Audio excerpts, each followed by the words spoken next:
Hello and welcome to Hook Legends. Thanks for watching this video.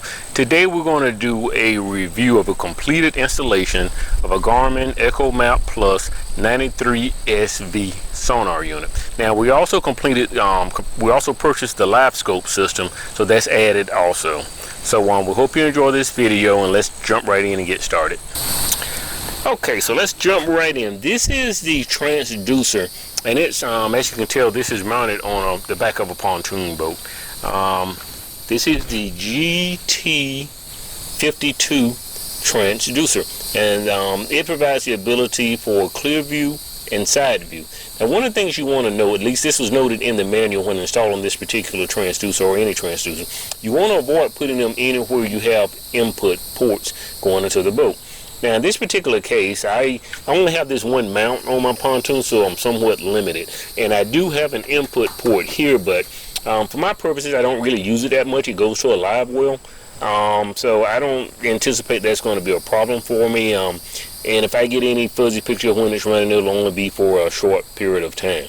So this is the installation for that.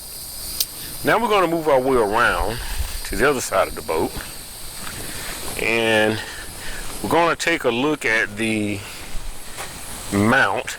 And this is the LVS32. This particular transducer gives you the ability for the Livescope. So two separate transducers providing different functionality.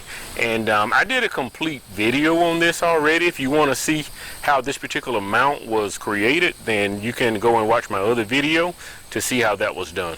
So now we're going to go ahead and move inside of the boat.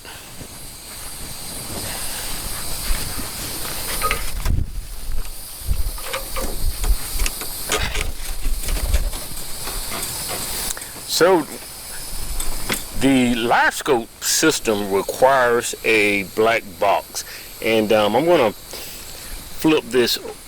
There's a black box there just so you can see it.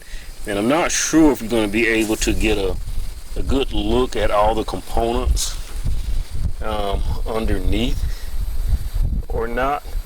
And what we have is, we have the main line, this big one. This is the transducer input line. So this is coming from the outside transducer, the Livescope, and it plugs into the port here on the, if you're facing the black box, it's over on the right hand side of that box. There's another line over here on the far side, and that line is just for your power. And I'll show you how I have the power hooked up, which is over on the other side of the boat. So and there's also an output line in here that goes down through the floor. Let me close this.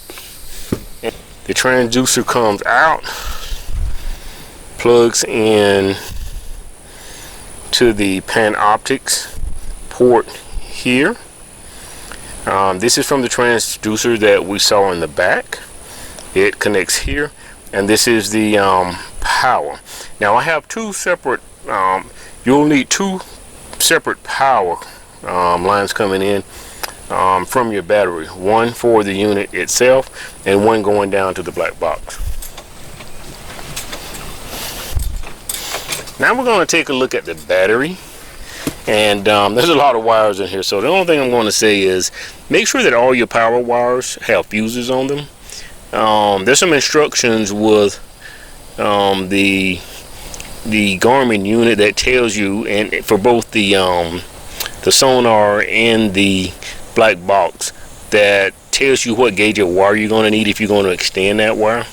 But I wanted to make sure that I had mine on a switch, because it's my understanding there are some components you can add that may draw power when the unit is off. So to risk having a drained battery, I put this switch in there so we can just always turn it off or on as needed. So that pretty much sums it up. That's this particular installation of Garmin Livescope. So we hope you enjoyed this video. We hope you watch our other videos. If you liked it, click subscribe and like. Thank you.